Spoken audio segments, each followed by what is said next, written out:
Fellow demons, I have been looking over some of our human files, and it is cause for concern. We may have underestimated God and his creations. There are billions of humans now, and we have still managed to keep the majority in sin. There are too many humans. 50% of human reproduction is a result of teenage pregnancies, fornication and adultery. I think that would make us responsible for the high population. So we have created a problem that we need to fix. All over the world, murder and suicide rates have increased. Homosexuality and bisexuality is also very popular, even in some churches. I think the record should show a massive decline in human reproduction. For every human who dies or gets converted to a contrary lifestyle, 100 more are born globally. We need to do more. If I may, adolescents spend 1,500 hours watching television and only 900 in school annually. By the time a child finishes elementary, he would have seen 10,000 murders. This figure would double by the end of high school. By the time a human reaches 40, he would have spent 10 years watching television. Impressive. But we still need to do more. Fellow demons, I want you to seriously consider what we are up against. It is not God's will that any human perish. He will do everything in his power to save them. It is our duty to make sure they perish. Am I making myself clear? We have been targeting Christians and have destroyed the desire of many for God's word and prayer.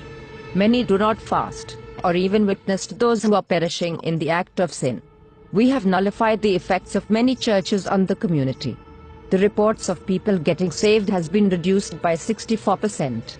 I think we are doing a good job. Do you sleep? Yes. Then we can do more. No demon in this room is supposed to find time to sleep and eat. Now tell me where we stand with our attack on the churches. The leaders of the churches are revising their teachings. They encourage members to get back to the Word. What they don't know is, less than half an hour is given to Bible reading in any given week, which amounts to less than 26 hours for the year.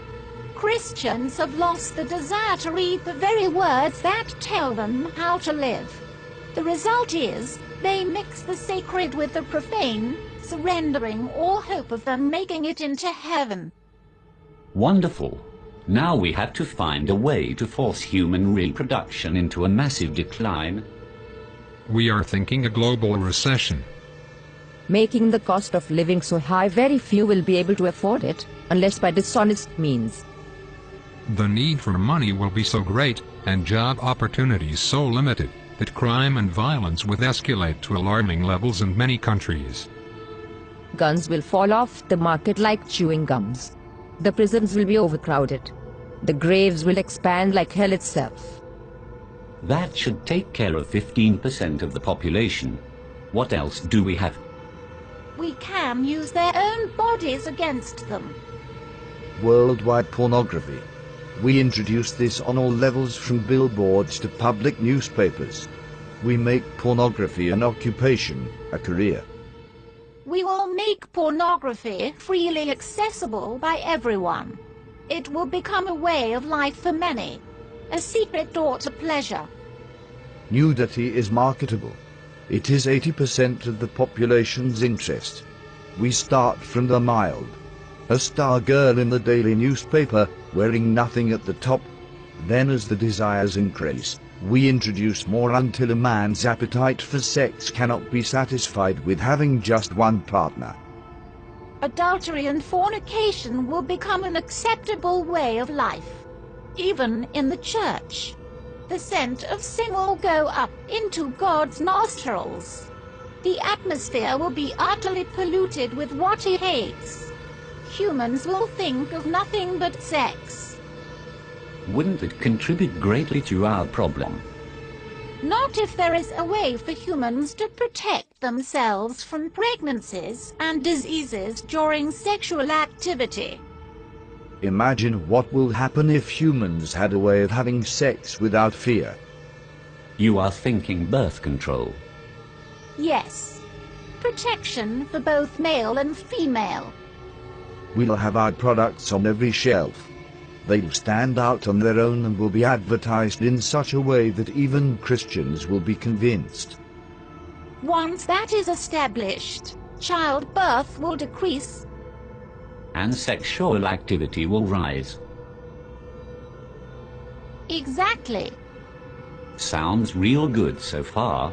What else do we have? There is something that we have noticed about these humans over the years. It seems like great emphasis is placed on self. They seem to have forgotten that self-denial is a prerequisite to a Christ-centered life. The self, it seems, have taken top priority.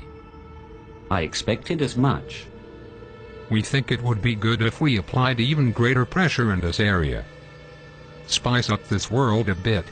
Make material things a lot more attractive to the human eye. This will increase their desire for gain and decrease their passion for God. Men shall be lovers of pleasures rather than lovers of God. Humans have always preferred instant pleasure above spiritual gain. They spend more time on themselves than they do with anything concerning God. Indeed. But all these are outer attacks. It is their minds that we need to control. That is where I come in. I will tell you of our inevitable victory. Within the confines of these walls, there exists a secret chamber. Within that chamber are thousands of demons that have been undergoing extensive training.